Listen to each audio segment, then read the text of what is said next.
বুড়ো বাইয়েছে উঠে ডাক্তারের গাড়ি তুলে 2 চড়, সবাই ওষুধ দাও, সবাই চিকিৎসা করো। আমি যেটাই কই সেটা বার্ধক্যজনিত কারণ। 2 চড়। ডাক্তার কয় দাদা চড় 2টা দিলেন, এটাও বার্ধক্যজনিত কারণ। ডাক্তার আসছে, নিজেদের স্বাস্থ্য ভাই ডাক্তার, বিদেশের থেকে, সে সময় বিলাত ফেরত বলতো, মনে আছে নাকি? বিলাত ফেরত। তো বিলাত ফেরত ডাক্তার বিলাতেতে পড়ে আসছে, লন্ডনেতে পড়ে আসছে। আসার পরে দেশের ছেলে, দেশের সেবা খিদমতের জন্য কি করা যায়, একটা এলান করে দিয়েছে যে আমি 3 দিন ফ্রি চিকিৎসা করব। 3 দিন ফ্রি চিকিৎসা। ওষুধপাতি মেশিন আদি সব নিয়ে আসছে। তো রোগী দলে দলে আসতেছে, উনি দেখতেছেন, টেস্ট করতেছেন, ঔষধ দিচ্ছেন, কেউরে দিচ্ছেন, কেউরে পরামর্শ দিচ্ছেন, কেউরে প্রেসক্রিপশন দিচ্ছে। তো ওনার এক দাদা কায়দা মতো বুড়ো, চোখের এই উপরের পাতটা ঝুলে চোখ ডাইয়ে গেছে, এই হাতের চামড়ায় জামার মতো এরকম ঝুলিয়ে গেছে, গলার চামড়া গরুর গলকম্বলের মতো ঝুলিয়ে গেছে। তো এই বুড়ো এসে বলতেছে, ভাই দেখ দি, সবাই তো কত ওষুধ দিলে, আমার কি দিয়ে কি হয়েছে? আগে তো লোহা খালি হজম হয়ে যেত, এখন তো সে সাদা যাও খালি ওই ভাই তৈরমি বার হয়ে চলে যায়। কি হয়েছে একটু দেখ দি। উনি পরীক্ষা নিরীক্ষা করিয়ে দেহেটে কয়ে যে দাদা এ কোনো ওষুধই কাজ হবে না, এটা বার্ধক্যজনিত কারণ। কোন কারণ? বার্ধক্যজনিত কারণে এরকম হচ্ছে। ওটা আগে তো আমি দিনের বেলাও তারা দেখতাম, এখন রাত্রিও চান্ডা দেখি না। কি এলো দেখদি চোখের কি অবস্থা, ভালো হয়ে পরীক্ষা নিরীক্ষা করে কয় দাদা এ চোখ আর ভালো হবে না, এটা বার্ধক্যজনিত কারণ। এরপরে বলতেছে বাড়ি আগে যেভাবে হাঁটতে পারতাম সেরকম তো হাঁটতে পারিনি, তো সোজাই দাঁড়াতে পারিনি। এই জায়গায় ক্যালসিয়াম টেলসিয়ামের কি দেখেছে দেখদি। দেহেটে কয় কি যে দাদা তোমার আর ক্যালসিয়ামের বয়স নেই, এ বার্ধক্যজনিত কারণ, এর কোনো ওষুধ নেই। যেটাই কয় বার্ধক্যজনিত কারণ, বুড়োর কোনো ওষুধ নেই। বুড়ো বাইয়েছে উঠে ডাক্তারের গাড়ি তুলে 2 চড়, সবাই ওষুধ দাও, সবাই চিকিৎসা করো। আমি যেটাই কই সেটা বার্ধক্যজনিত কারণ। 2 চড়। ডাক্তার কয় দাদা চড় 2টা দিলেন, এটাও বার্ধক্যজনিত কারণ। সময় বয়স থাকলে বসতেন যে একটা MBBS ডাক্তারে চড়ানো যায় না, বার্ধক্যজনিত কারণ। ওষুধ খাইছেন নাকি? অন্য অ্যালোপ্যাথ ওষুধ খাইলে ডাক্তারে ওষুধ দিয়ে দেয় যাও খাওগে, কিন্তু হোমিওপ্যাথ ওষুধ দিয়ে কয় কি এটা খাবা না, ওটা খাবা না, হ্যাঁ চিংড়ি মাছ খাবা না, শাক খাবা না, মাটির উপরের তা কিছু খাবা না, তলের তা কিছু খাবা না, শাক খাবা না, ইলিশ মাছ খাবা না, কই মাছ খাবা না, তারপরে হাঁসের ডিম খাবা না, হাঁসের গোশ খাবা না, গরুর ডিম খাবা না, গরুর গোশ খাবা না, 1 মানা হয়ে দেখ কিচ্ছু খাবা না। তার মানে আমার ওষুধই কাজ হবে, কিন্তু এর একটা দুর্বলতা আছে, এইগুলো খালি নষ্ট হয়ে যায়। এই জন্য পাইকারি দরে নিষেধ করে দেয়, ঠিক না? আল্লাহ তাবারক ওয়া তাআলা শাহী দরবারে শুকর পাঠাই যে আল্লাহ তাআলা দামি মাসের দামি রাত রজব মাসের জুমার রাত্রে আমাদের এই ফাঁকা মাঠের ভিতরে জান্নাতের আশায় জাহান্নামের ভয়ে, হেদায়েতের আশায় গুমরাহির ভয়ে, সওয়াবের আশায় গুনার ভয়ে, শিরিক ও কুফর মুক্ত ঈমান গড়ার লক্ষ্যে বিদআত মুক্ত সুন্নতি আমলের প্রশিক্ষণ দেওয়ার জন্য আসার বসার অবস্থান নেওয়ার তৌফিক ইনায়াত করেছেন। শুকর আদায় করি আলহামদুলিল্লাহ। শরীয়ত সম্মত কোরআন সুন্নাহকে সামনে রেখে যে ইবাদতই করবেন ওই ইবাদতে আল্লাহ পাক খুশি হয়। আর প্রত্যেকটা ইবাদতের শেষে দোয়া কবুল হয়। নবী পাক বলেন মুস্তাকিল ইবাদতের পরে দোয়া করলে দোয়া কবুল হয়। স্বয়ং দোয়াই একটা ইবাদত। হাদিসে আছে আদ-দুআউ ওয়াল ইবাদা, দোয়া মুনাজাতি ইবাদত। ইবাদত মানে আল্লাহ পাক রব্বুল আলামিনের কাছে আনুগত্য স্বীকার করা, তার হুকুম মেনে চলা, তার কাছে প্রার্থনা করা।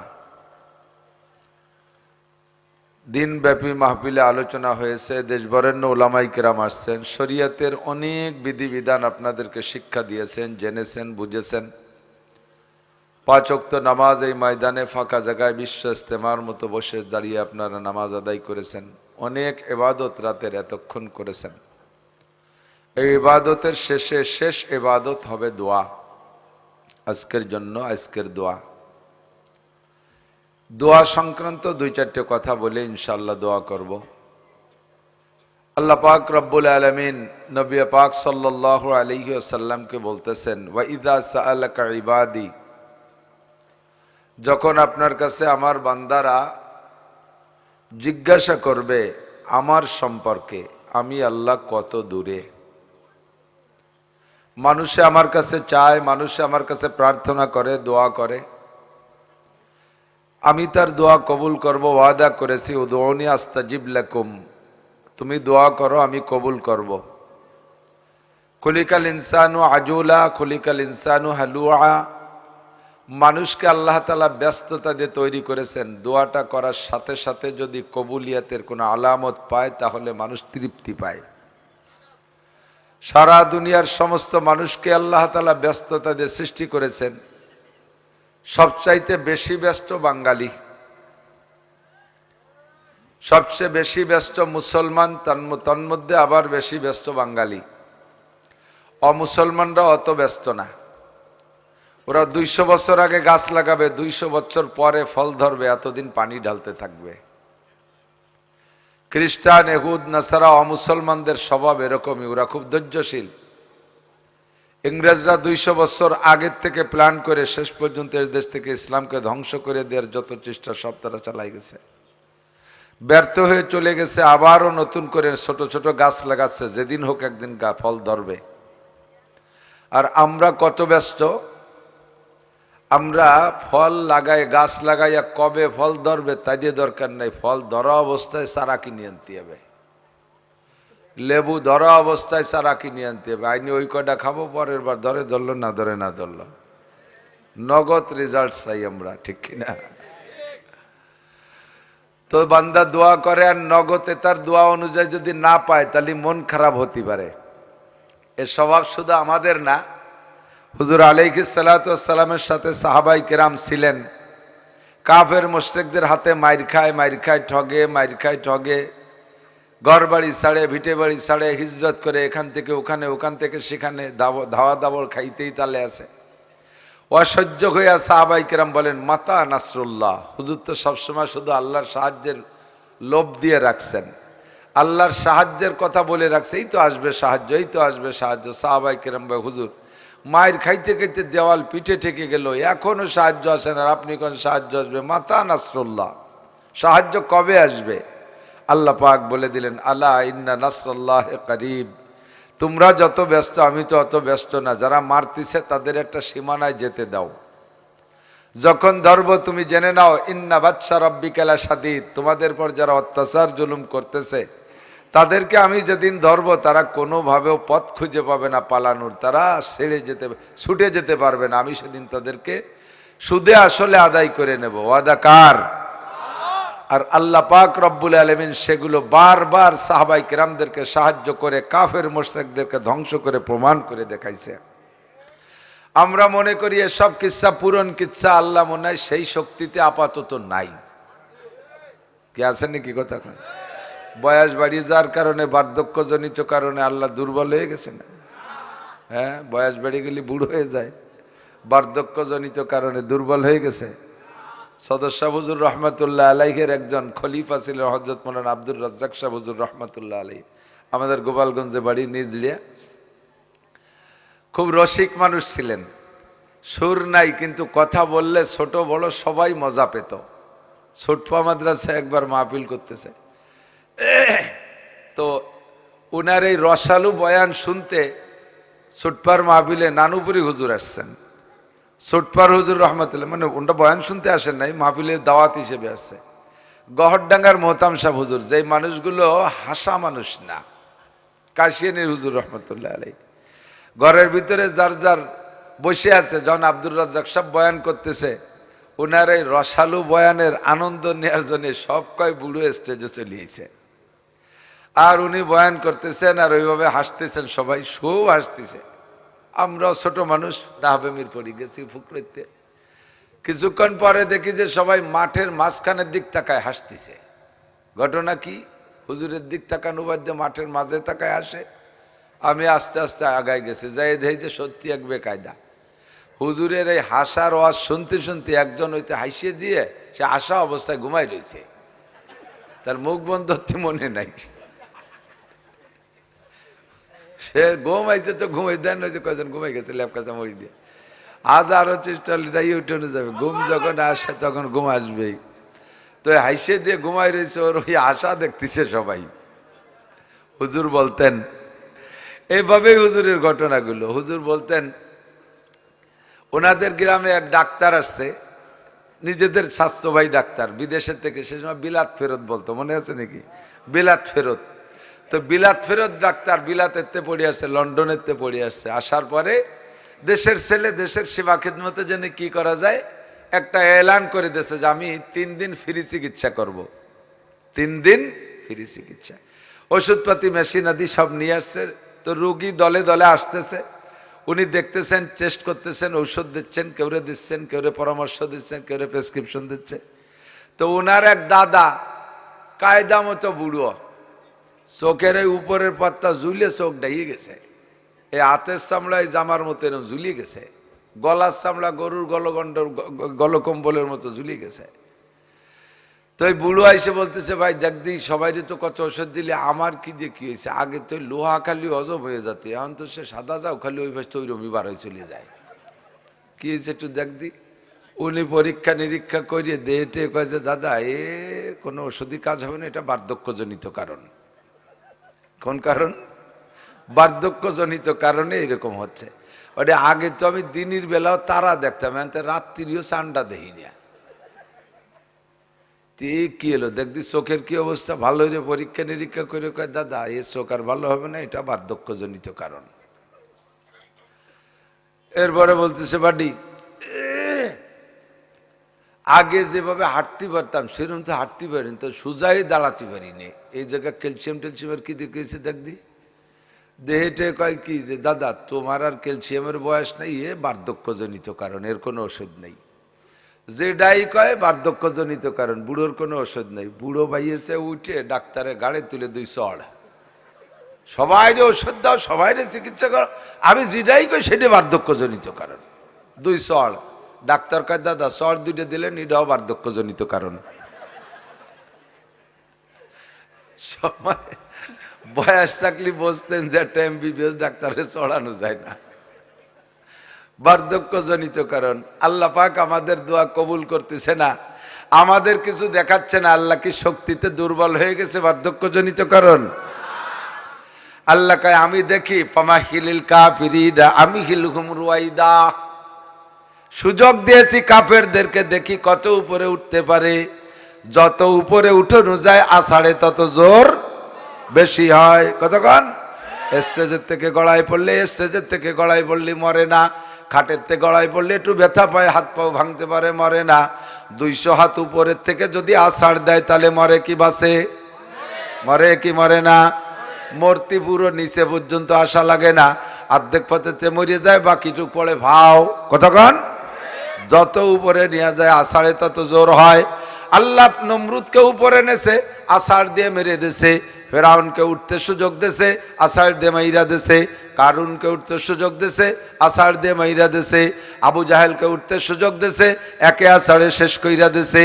ইসরাইল আর নেতানিয়াহুকে আল্লাহ উঠার সুযোগ দিয়েছে, মাত্র 1 সপ্তাহের ভিতরে এমন খেলা দেখায় দিয়েছে, 16 মাস পর্যন্ত তারা দুনিয়ার হাজার হাজার কোটি টাকা অস্ত্র খরচ করে যা করতে না পারছে, আল্লাহ 1 সপ্তাহের মধ্যে দেখায় দিছে। ফামাহিলিল কাফিরিনা আমহিলহুম রুয়াইদা। তোমরা খালি কও যে আল্লাহ কি রে, আল্লাহ কি রে, আল্লাহ দেয় না কে? আল্লাহকে আমি তো দেখি দেই কত উপরে উঠতে পারে। যত উপরে উঠানো যাবে আষাঢ়ে তত জোর বেশি হবে। একে আষাঢ়ে হাজার হাজার কোটি টাকা ধ্বংস করে দিয়েছে। আমেরিকার ভিতরে সবচাইতে উন্নত সিটি ক্যালিফোর্নিয়া। যত তারকা, তারকা মানে আকাশের তারকা না, দুনিয়ার ওই ন্যাংটা তারা, চলচ্চিত্রের নায়িকা, গায়িকা, আজিল হাজিল, উরোটে বাদামিয়া, যেগুলো বিলাসিতা লুবি, সেইগুলো ওই জায়গা বসবাস করত। সব ভিটে বাড়ি পুড়াই দিয়েছে, পরনের কাপড় লেংটি পরে পরে যাইয়া ফাঁকা জায়গা দাঁড়ায় কান্দিছে। দেখ গাজার মুসলমানরা কানলি কেমন লাগছিল, কান্দাটা কান্দিয়ে দেখ কিরম ঠেয়। কতক্ষণ? ধরে কে, মারে কে, বাঁচায় কে? আমরা ব্যস্ত হওয়ার দরকার নাই। আমরা তাৎক্ষণিকভাবে রেজাল্ট না পাইলে মন খারাপ। আল্লাহ পাক বলেন ওয়া ইজা সাআলাকা ইবাদি আন্নি, হে নবী তোমার কাছে আমার বান্দারা জানতে চাইতে পারে আল্লাহ কত দূরে। আমরা বাংলাদেশ থেকে ডাকি তাই থেকে আল্লাহ শোনে না নাকি? আল্লাহ কত দূরে আপনি বলে দেন ফা ইন্নী করিব, ও বান্দা আমি একটু দূরে না। গাজীর বইতে আসছো, বাড়ির মসজিদে আমারে পাইছো, ডাঙ্গার মধ্যে, বিলির মধ্যে, চকের মধ্যে আমারে পাবা না তা না। আমি আল্লাহ তোমার অতি নিকটে, ফা ইন্নী করিব। এই গভীর রাত্রে উজিবু দাওয়াতাদ দাঈ ইযা দাআন, বিছান থেকে উঠে আসো, দোয়া করো, আমি তো তোমার দোয়া কবুল করার জন্য এখনই আমার রহমতকে আখেরি আসমানে পাঠিয়ে দিচ্ছি, এখনই আমার রহমতকে আখেরি আসমানে পাঠিয়ে দিচ্ছি। তুমি দোয়া করবা, আমি কবুল করব। উদউনি আস্তাজিব লাকুম, দোয়া করো, দোয়া কবুল করব। এবার বলি আল্লাহ এই গাজীর বইতে তো 11 বছর ধরে আসতেছি, কত দোয়াই ফাঁকা ডাঙ্গাইতে করে গেলাম, তেমন তো দেখিটেই না কিছু। আল্লাহ কয় দোয়া করো ঠিক, কিন্তু দোয়া কবুল না হওয়ার আকামটাও তো করো ঠিক। হোমিওপ্যাথ ঔষধ খাইলে রোগ সারে, কিন্তু হোমিওপ্যাথ ঔষধের একটা দুর্বলতা আছে। হোমিওপ্যাথ ঔষধ খাইয়ে তেঁতুল খালি ঔষধের কাম সারা কাজ হয় না। পিএস খালি দেন না, হোমিওপ্যাথ ওষুধ খাইছেন নাকি?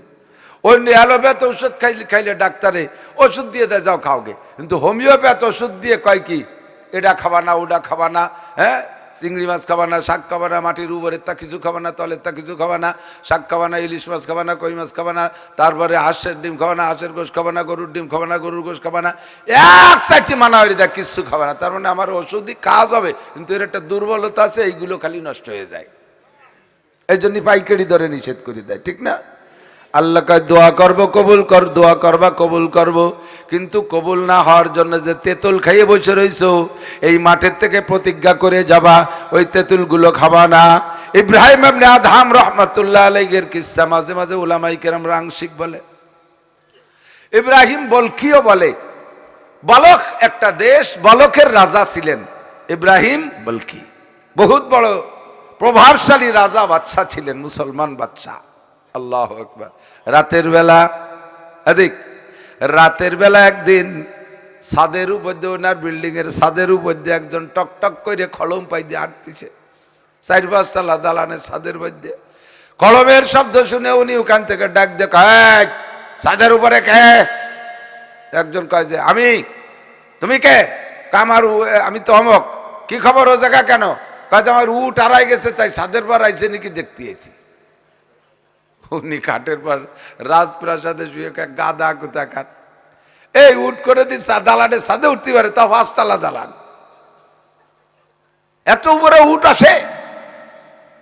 উপরের থেকে ওই লোক বলে, নিচের উঠ যদি 5 তলা দালানের উপরে উঠতে না পারে, রাজপ্রাসাদে অত দামি খাটের ভিতরে শুয়ে আল্লাহর সাথে দেখা হতে পারে না।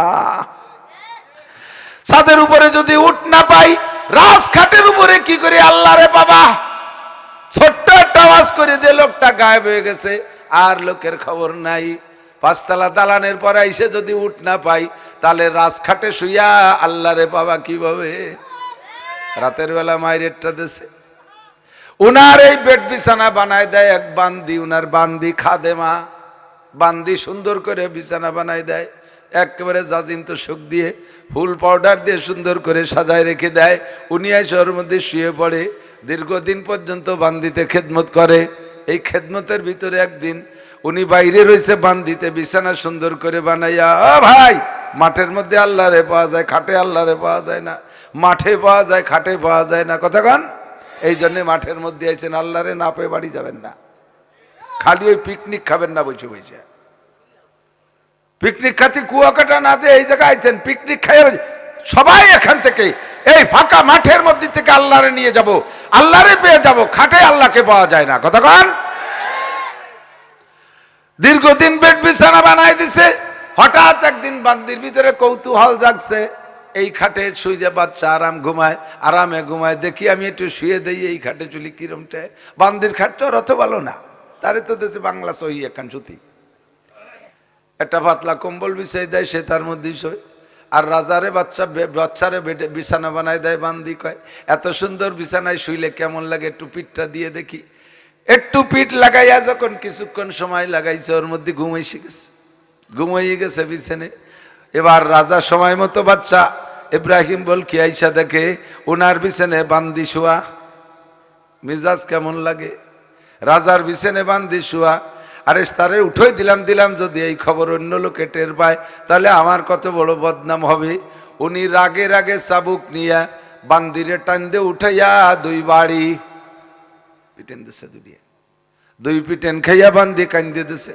এরপরে আর দুইটা দিছে, এই দুইটা দিলি উনি হাসিয়ে দিছে বান্দি, ফিরে আর দুইটা দিছে, আবার কান্দে দিছে।